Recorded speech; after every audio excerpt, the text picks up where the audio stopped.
आलम राजपूत आपकी खिदमत में हाजिर हैं और आप देख रहे हैं वॉइस ऑफ सिटी। नाज़रीन, मैं इस वक्त LDA गोल चक्कर गजुमथा पर मौजूद हूँ और यहाँ पर जो स्वीडन में ईद पर कुरान मजीद जलाने की एक वाक़या पेश आया था, उस पर मजहबी जमात की जानब से जो है वो एहतजाज रिकॉर्ड किया जा रहा है। और यहाँ पे एक खूबसूरत मंजर ये पेश आया है कि एक ईसाई ने ईसाइयत छोड़ के इस्लाम कबूल किया और यहाँ पर उसको कलमा पढ़ाया जा रहा है। हम आपको भी दिखाते हैं, आए मेरे साथ।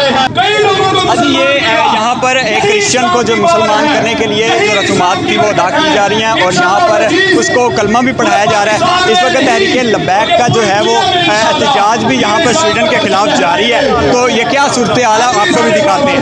अभी हमारे भाई दीन इस्लाम में दाखिल हो रहे हैं। ये बाबरकत गलियां हैं कि एक मज़हब को छोड़कर दूसरे मज़हब में आना, ये बड़ी बाबरकत गलियां हैं। ये हमारे दोस्त हैं सेंट्रल पार्क से, इनका पहला नाम था फिज़ान और इंशाअल्लाह ताला अब हम इसका नाम रख रहे हैं मोहम्मद फिज़ान रिजवी माशाअल्लाह।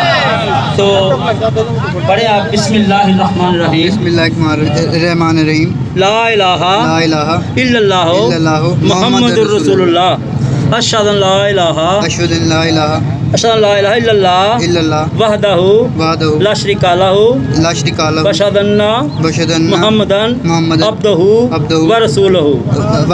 आपको बहुत बहुत मुबारक कबूल हो, क्योंकि आप सबसे मेन जो दीन है इस जहाँ का दीन इस्लाम, उसमें आप दाखिल हो गए।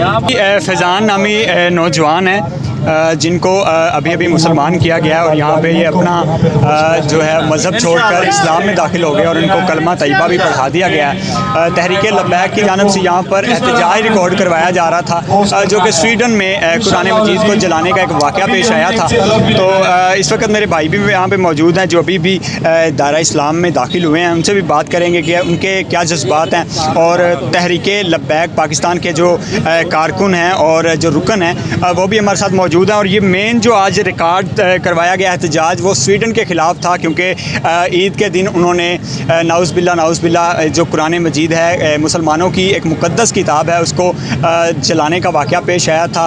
उसके बाद पूरे मुल्क में जो है वो कोहराम मच गया और पाकिस्तान में जगह जगह रैलियाँ निकाली गई और वज़ीर आज़म पाकिस्तान की जानब से भी ये एहतजाज रिकॉर्ड करवाने के लिए पूरे मुल्क में जो है वो ऐलान किए गए। उसके बाद तहरीक लब्बैक पाकिस्तान ने अब से तकरीबन इस बात को 2 से 3 हफ्ते गुजर चुके हैं, लेकिन तहरीक लब्बैक जो है वो अभी भी अपने मौक़िफ़ पर अटल खड़ी है और जगह जगह जो मुल्क के अहम शाहराह हैं वहाँ पर अपना एहतजाज रिकॉर्ड करवाने में मसरूफ़ अमल दिखाई देती है। और इसी दौरान ये खूबसूरत वाक़या भी यहाँ पे पेश आया कि एक जो अननोन मज़हब का बंदा था वो भी इस्लाम में दाखिल हो गया है। हमारे साथ रुकन तहरीक लब्बैक इस वक्त मौजूद हैं, उनसे बात करते हैं। अस्सलाम वालेकुम जी। जी वालेकुम सलाम। कैसे हैं आप? अल्हम्दुलिल्लाह। सब बताइएगा क्या जज्बात हैं। ये माशाल्लाह एहतजाज तो था। सबसे पहली बात है कि आज हमें बड़ी खुशी की बात है और मैं बहुत खुश हूँ कि हम एक क्रिश्चियन को, अब इसको क्रिश्चियन बल्कि नहीं कहा, ये मुसलमान है, क्योंकि ये दूसरे मज़हब से हमारे मज़हब में शामिल हुआ है। तो अल्हम्दुलिल्लाह आज मेरी खुशी की इंतहा है, मैं बहुत खुश हूँ। और ये तहरीक लब्बैक पाकिस्तान और बाबा जी का फिज़ान है जो हमें यहाँ तक लेके आया, वरना हमारी तो कोई औकात ही नहीं है।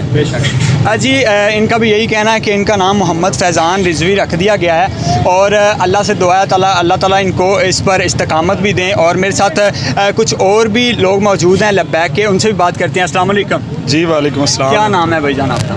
मेरा नाम हाफिज़ मोहम्मद असद अली। असद भाई बताइएगा क्या जज्बात हैं आज के भाई को मुसलमान किया, माशाल्लाह इस्लाम में दाखिल हुए, और क्या कहना चाहते हैं इस पर, क्या जज्बात हैं आपके? हमारे जज्बात यही हैं कि रसूलुल्लाह का दीन इतना बुलंद और अज़मत वाला नूर वाला दीन है कि हमारे तहरीक लब्बैक पाकिस्तान के वर्करों को लोग देखकर हुजूर के दीन के अंदर शामिल हो रहे हैं। ये कलमे की बरकत है, ये दीन इस्लाम की बरकत है। हमें तो बेहद खुशी भी है और एक तरफ रोना भी आता है कि एक तरफ लोग मज़हब को छोड़कर, गैर मज़हब को छोड़कर दीन इस्लाम में दाखिल हो रहे हैं और दूसरी तरफ مسلمان جو ہیں وہ کلمہ گو جو مسلمان ہیں کلمہ پڑھنے والے ہیں وہ اپنے کہاں تک کھڑے ہوئے ہیں، ان کی کہاں پر سوچ کھڑی ہے، وہ اپنے کاروبار میں اپنے بزنس میں ملوث ہیں، ان کو اس سب کو اٹھنا چاہیے۔ 2 ارب مسلمان ہیں پوری دنیا میں، ہم 2 ارب مسلمانوں کا جینا بھی اسی وقت ہے جب دین اسلام پر کوئی آنچ نہ آئے۔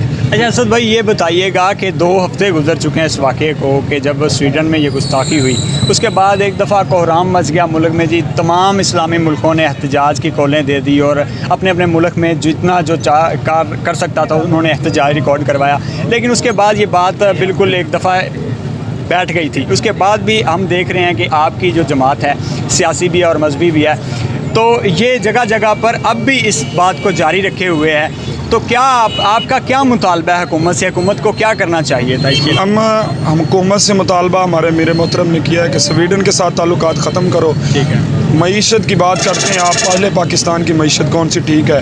اگر گستاخان رسول کو اگر جواب دو گے انشاءاللہ معیشت بھی ٹھیک ہوگی۔ ہم 57 اسلامک ممالک جو ہیں ان کا اس دنیا میں رہنے کا اب کیا ہے، ہمارے پاس نہ تو اقتدار ہے نہ ہمارے پاس کوئی پاور ہے۔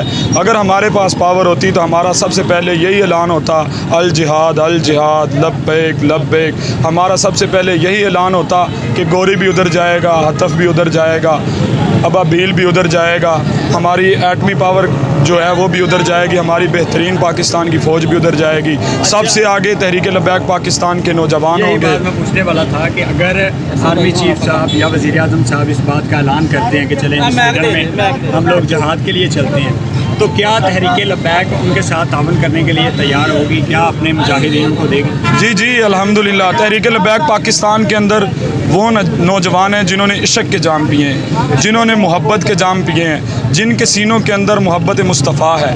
یہ دین اسلام کی خاطر، پاکستان کی خاطر، عوام کی خاطر سب سے آگے فرنٹ لائن پہ ہیں، اور پاکستانی فوج ہو یا پاکستانی آرمی چیف ہو، پاکستان کا وزیر ہو، پاکستان کا صدر ہو، سب کے لیے یہی ہے کہ آپ اگر آگے نہیں جا سکتے تو ہم حاضر ہیں، ہمیں آگے فرنٹ لائن پہ لے کے جائیں، ہم اپنے چھوٹے چھوٹے بھائیوں کو، ہم اپنے چھوٹے چھوٹے بچوں کو لے کر ہم انشاءاللہ فرنٹ لائن پر اسلام کی خاطر انشاءاللہ آگے ہوں گے۔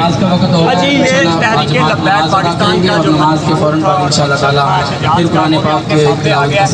کس طرح سے انہوں نے یہ کہا کہ اگر وزیر اعظم صاحب یا آرمی چیف صاحب یہ اعلان کرتے ہیں تو تحریک لبیک پاکستان اپنے مجاہدین دینے کے لیے تیار ہے اور ہر قربانی دینے کے لیے تیار ہے، کسی چیز سے دریغ نہیں کیا جائے۔ اسی کے ساتھ اپنے میزبان اعظم راجپوت کو دیجیے اجازت، اللہ حافظ۔